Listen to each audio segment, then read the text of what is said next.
Nowadays, combat drones perform almost every task imaginable, from high-altitude reconnaissance of a given area to executing large, high-precision strikes against the enemy. One of the best among these aircraft is the American MQ-9 Reaper, which will soon be demonstrating its power once again in combat over in Ukraine. The American company General Atomics Aeronautical Systems is one of the world's top military drone manufacturers, having extensive experience in the development of unmanned aerial vehicles. Their brainchild, the MQ-1 Predator, bared its fearsome fangs during the war in Afghanistan and continued its combat duty, effectively eliminating terrorists in various parts of the world. But time passed, and with it, the need to modernize this drone grew. After analyzing the weapon market and evaluating the prospects for the development of drones, the company decided to outdo itself by creating something even more extravagant. This something was the MQ-9, with a no less formidable nickname, the Reaper, a new generation of modular reconnaissance and strike UAVs. An experimental model of the future Reaper, codenamed B001, made its first flight back in February of 2001. Its airframe was based on the standard Predator airframe, with the exception of an imposing fuselage and larger wings, which were increased in length from 48 to 66 feet. The B001 was equipped with an ALLIEDSIGNAL GARRETT TPE 331-10T turboprop engine with 950 horsepower or 710 kilowatts, allowing it to reach speeds of up to 250 miles per hour, as well as carry a 750-pound payload at 50,000 feet elevation with a 30-hour power reserve. Moving forward, the team thoroughly worked to improve the design of the drone in two different versions.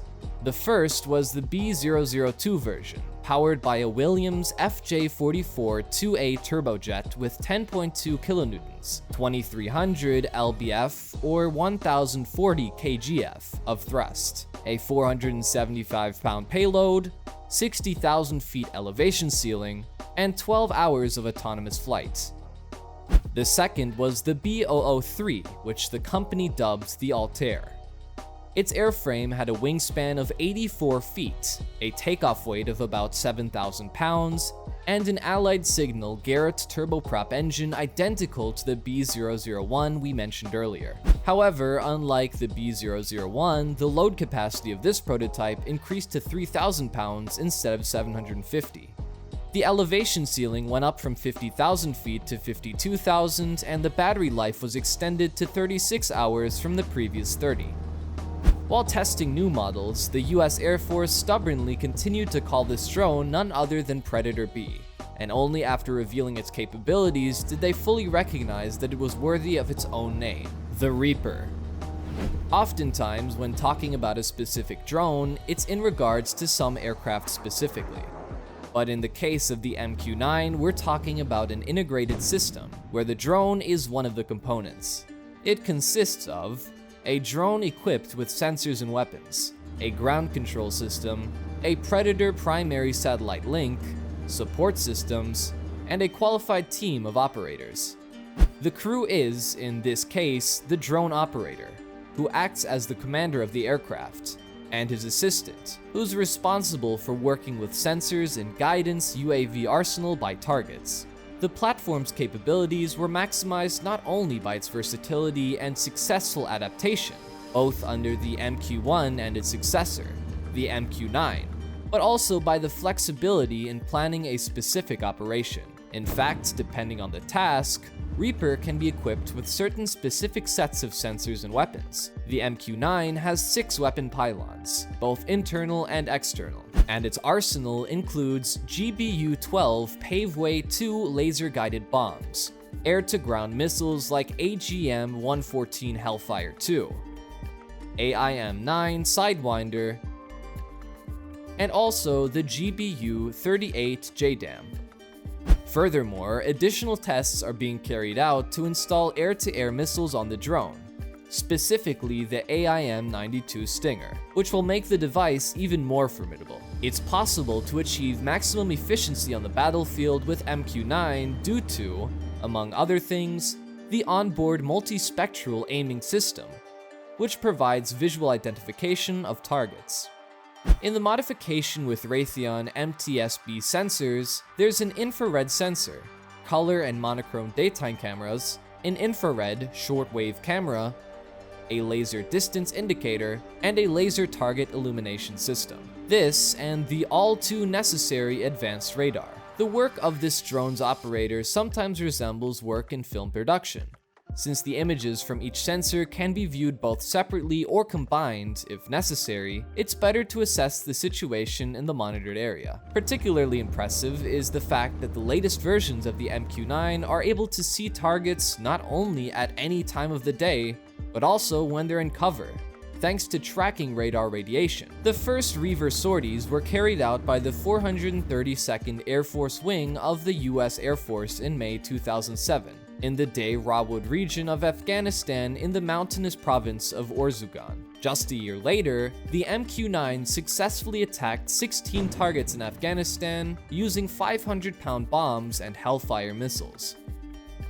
The use of drones turned out to be so effective that in August 2008, the complete transition to the Reaper was announced in the 174th Fighter Wing, and in March 2009, the Air Force had 28 operational Reapers. Since then, the MQ-9 has carried out dozens of missions, from patrolling the area around the Seychelles, combating piracy in the Indian Ocean, to neutralizing ISIS terrorist Mohammed Emwazi, known under the pseudonym Jihadi John, and responsible for the execution of several Western prisoners. The Reaper has, overall, displayed utterly amazing results in its fights with high-caliber opponents. For example, in 2020, as a result of a missile attack on Baghdad International Airport, Qasem Soleimani, the commander of the Iranian Quds Force, and Abu Mahdi al-Muhandis, the deputy commander of Iraqi Popular Mobilization Forces, were eliminated. Since entering service, the Reaper hasn't had a single chance to go without further modifications. This is how the Mariner appeared.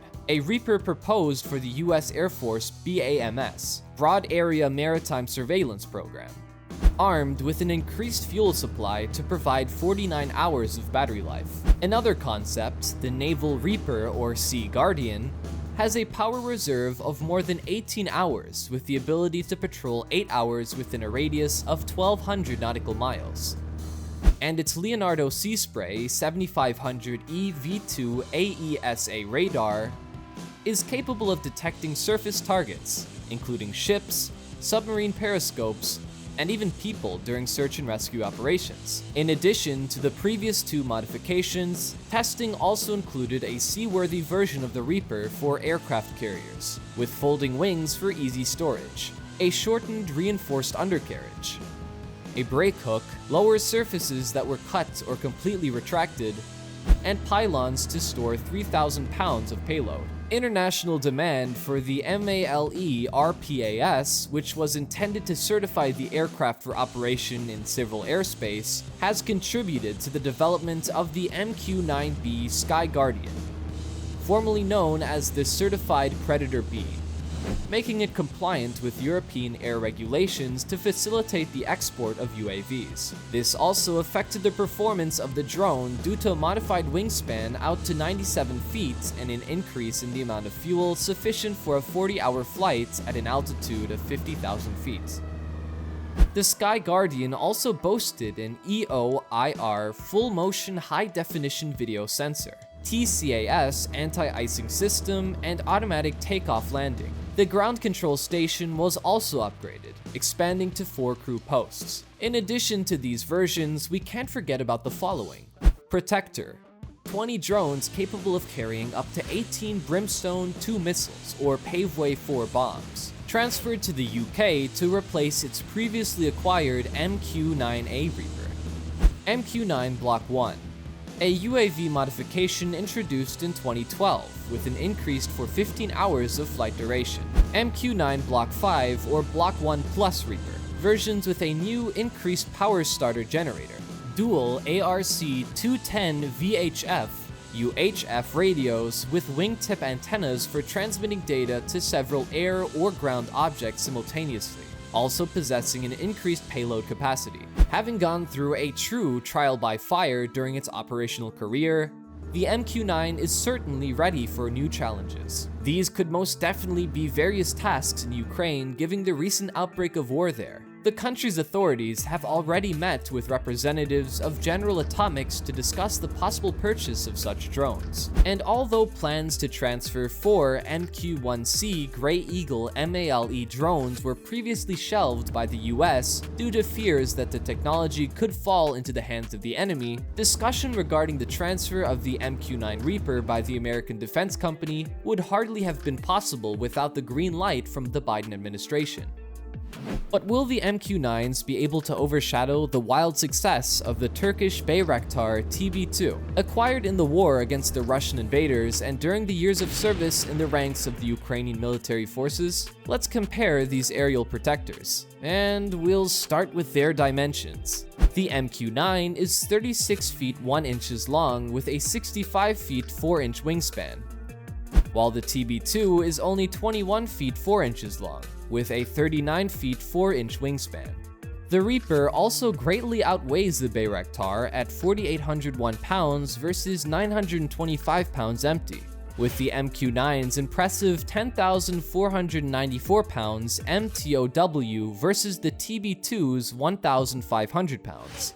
But as far as battery life goes, both drones have shown pretty decent results. The Reaper's time record is 49 hours with the Mariner version, about 42 hours for a medium payload with the base version, and up to 14 hours for a maximum payload of 800 pounds on the inner pylons and 3,000 pounds on the outer ones. At the same time, the maximum flight range of the drone is 1,200 miles at a cruising speed of 194 miles per hour, and a maximum acceleration of 300 miles per hour.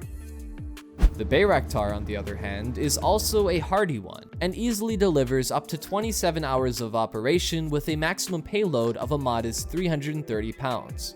As for its range performance, it falls short of its American counterpart with 190 miles at a cruising speed of 80 miles per hour and a top speed of 136 miles per hour. On the other hand, their operating altitudes don't have such categorical differences, 2,500 feet for the MQ-9 and 1,800 feet for the TB2. However, the Reaver's altitude ceiling is much more impressive, 50,000 feet versus exactly half that with the Bayraktar at 25,000 feet. This difference is mainly due not only to the Reaper's large dimensions, but also to its engine. The Honeywell TP331-10 turboprop engine with 910 horsepower, 670 kilowatts, which is considerably weightier than the ROTAX 912IS internal combustion engine with a power of 100 horsepower, 75 kilowatts. Overall, comparing the TB2 to the MQ-9 is like a Hummer versus a sedan. Additionally, when discussing the characteristics of these devices, we can lose sight of such a little detail as the cost. The MQ-9 is conservatively estimated to range from 32 million net to 56 million, with 4 sensor cameras, ground stations, and satellite connectivity. In other words, for the price of one Reaper, Ukraine can get dozens of Bayraktars. But unfortunately, its weapons, the 2 laser-guided UMTAS anti-tank missiles, or 4 Bozok, Rocketsan MAM-C/MAM-L high-precision bombs won't be enough to smoke out the Russian invaders. Therefore, until the US issues a verdict on the MQ-9, the APU will have to cope with the forces of other TB2s and other drones. However, let's not forget that since the purchase of the first batch of Bayraktar TB2, the armed forces of Ukraine have become one of, if not the most skilled operators of these drones, using them to neutralize not only entire Russian command posts, but also the rolling piles of scrap metal that dared to set foot on Ukrainian land. What do you think? Will the US be able to quickly transfer its deadly drones to Ukraine? Share your guesses in the comments below, and if you enjoyed this video, please leave a like, subscribe to the channel, and hit that notification bell for more content like today's. See you in the next one.